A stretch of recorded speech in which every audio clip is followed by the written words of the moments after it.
Hi, I'm Miss Chris, and I love Goblin Core. It is like great, it's like grungy, it's earthy, it's very much about like embracing your weirdness, collecting your rocks, the things that you love and like make you, and putting it on display and just embracing all of that.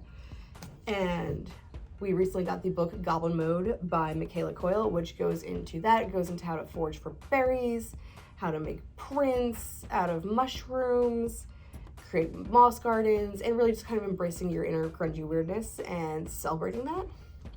So inspired by that trend and this new book that you should definitely check out from our library, I'm going to show you how to make some mushrooms out of clay and then turn all that and some preserved moss into a cute little wall hanging to bring the outside inside, so that way you can decorate your lair.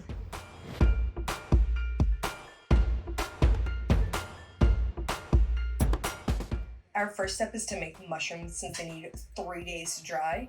To make a cap mushroom, take a pinch of the Mild Magic and roll it out into like a snake shape.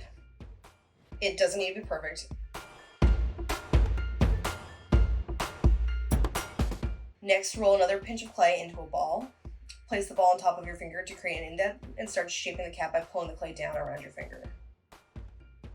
Then put the stem inside the cap and smooth them together so that they're well attached. Next, flatten the base of the stem against the table and bend it to about 90 degrees so that it'll look like it's growing out of the canvas and towards the sky when you attach it, instead of a bad 3D effect coming directly at you. To make the shelf mushrooms, roll the clay into an oval and start to flatten it so that there's a rounded half and a flatter half. And then stick it against the table to create a side that will be attached to the canvas. Continue shaping the mushrooms so that the bottom is flat with a rounded top and that the outside edges are thinner, so mushroom shaped.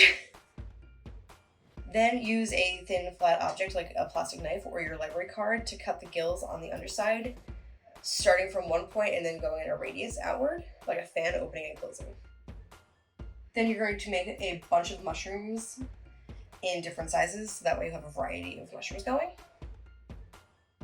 While the mushrooms dry, I'm going to paint the background. I'm using 2 shades of brown, white, and copper paint for mine. I want an earthy, organic feel to this project, so I'm not worried about painting the background perfectly, especially since most of it's going to be covered up with mushrooms and moss anyway. I'm starting with a darker brown and just painting it onto the canvas in multiple places, kind of covering the whole thing. Then I'm adding the white and lighter brown paint onto the dark brown, and I'm going to brush back and forth to blend these colors together. If you like how it comes out perfect, you're done with the base of the background, or you could add more of the color that you think it needs. This feels too light to me, so I'm adding more of the dark brown and blending it into the white. Once the brown paint dries, then sponge on copper paint in a few places as an extra pop of flair. I'm going to paint the caps in a muted red color, keeping to my earthy vibes theme. And then once that red is dried enough for me to handle the mushroom, I'm going to use a brown paint mixed with water. That way it's like an easy wash and not super thick on the underside of the mushroom, and then at the base of the stem so it looks like it grew up in through the dirt. And so that way there's depth and texture to the gills as well. Once the red cap is dried along with that brown wash that we added, I'm just going to put in those cute little white polka dots all over the place and just follow my heart for where to put them. For the button mushrooms, I'm blending brown and white together to create a beige base and then painting that on. Once the base has dried, I'm sponging on a darker brown to give it more detail. I tried using a man-made sponge and it was not working or giving me like the texture I wanted. So instead I'm using some moss that's going to also be part of my background instead. And like it's giving this great, weird, blotchy texture that I absolutely love that feels way more organic. And I'm using 2 different shades of brown on these mushrooms so they have more dimension to their coloring as well. For the shelf mushrooms on the underside, I'm using that dark brown paint to wash in to the gills and then wiping it off the extra with a paper towel. That way it's nice and light on the tops and darker in the gills, giving it a lot of depth and texture to it. For the top of the mushrooms, I'm using more of a dark tan blended with some white, so it's not perfectly blended, again giving it more depth and texture on the top. And then I'm sponging on dark brown paint around the edges and blending it into the tan with a little bit of the moss I'm using as a sponge and also my fingers, so that there isn't like a distinct hard line between the two and it kind of blends together.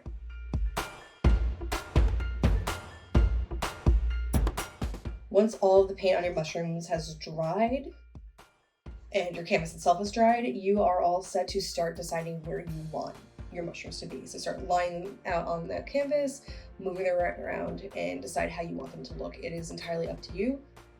Do what you think feels and looks right. Once you've decided on where you want the mushrooms, hot glue them into place.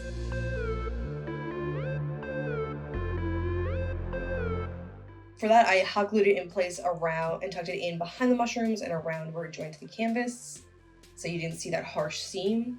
And I used a lot of extra moss that trails off to different places so that it doesn't look like it was deliberately placed to hide the hot glue. You know, the exact thing that I did. And then you're just going to keep adding moss where you think it should go and what you think looks right. And then you are all set to hang this on your wall.